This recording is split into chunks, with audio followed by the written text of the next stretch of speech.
Hello बच्चों, let's read this question. The question says, consider the following reactions. 2NO2 gives to NO plus O2. If the rate of disappearance of NO2 is 6 into 10 raised to the power minus 12 mole per liter per second, then rate of appearance of O2 is option A 3 into 10 raised to the power minus 12 mole per liter per second, option B 6 into 10 raised to the power minus 12 mole per liter per second, option C 1 into 10 raised to the power minus 12 mole per liter per second, and option D is 1.5 into 10 raised to the power minus 12 mole per liter per second.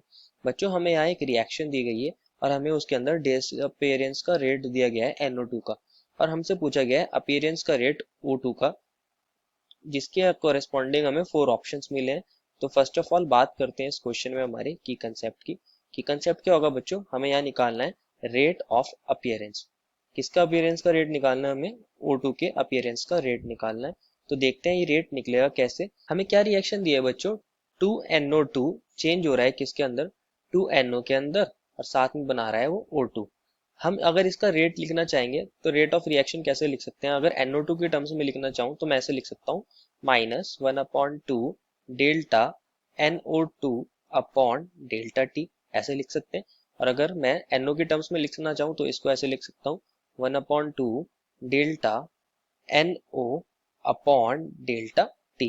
Similarly मैं O2 के terms में भी लिख सकता हूँ delta O2 upon delta D, इस तरह लिख सकता हूँ रेट लो। अगर मैं यहाँ इस टर्म को मान लूँ फर्स्ट टर्म, और बीच वाली टर्म को मान लूँ सेकेंड टर्म, एंड लास्ट वाली टर्म को मान लूँ थर्ड टर्म, ये तीनों टर्म्स हमारी कैसी है, इक्वल है। अब हमें क्या दिया है, रेट ऑफ डिसअपियरेंस दिया है NO2 का, यही दिया है हमें, और ये दिया है हमें 6 इंटू 10⁻⁻12। तो बच्चों अगर मैं रेट ऑफ डिसअपियरेंस की बात करता हूँ, rate of disappearance of NO2 कैसे लिख सकता हूँ मैं इसको बच्चों। जब हम रेट ऑफ डिसअपियरेंस या रेट ऑफ अपीयरेंस लिखते हैं तो इसके अंदर हम कोफिशिएंट्स को इंक्लूड नहीं कर सकते। इसका फॉर्मूला हो जाएगा हमारा minus delta NO2 upon delta T, ये हमारा फॉर्मूला हो जाएगा। और इसकी वैल्यू हमें गिवन है 6 into 10⁻⁻12 mole litre inverse second inverse, ये वैल्यू हमें इसकी गिवन है क्वेश्चन के अकॉर्डिंग। अब हमें इसकी वैल्यू तो पता चल गई है, अब हमें क्या निकालना है, rate of appearance of O2 निकालना है।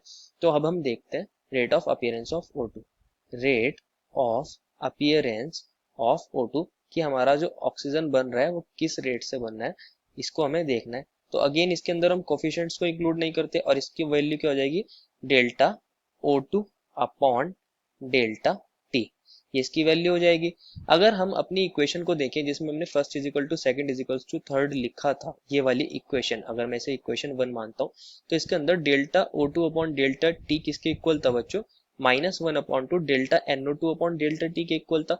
तो मैं इसको किसके इक्वल लिख सकता हूँ यहाँ, -1/2 delta NO2 upon delta T के इक्वल लिख सकता हूँ। इसको मैं ऐसे लिख सकता हूँ 1/2 यहाँ लगा लूँ और माइनस अंदर ले लूँ, और delta NO2 upon delta T एक साथ लिख दूँ, ऐसे मल्टीप्लाई करके लिख सकता हूँ। और minus delta NO2 upon delta T की वैल्यू अभी हमने पीछे देखी थी, कितनी थी बच्चों, 6 इंटू 10⁻⁻12। इसकी वैल्यू मैं यहाँ पुट कर सकता हूँ half into 6 into 10⁻⁻12 mole litre inverse second inverse. अगर मैं 6 का हाफ करता हूँ तो ये बन जाएगा 3 into 10⁻⁻12 mole litre inverse second inverse. ये हमारा rate of appearance of O2 आ जाएगा। इसको हम अपने ऑप्शंस में से चेक कर लेते हैं, ये हमारे ऑप्शन नंबर ए में मैच कर रहा है। Therefore the final answer is option number A. I hope you understood it well and best of luck.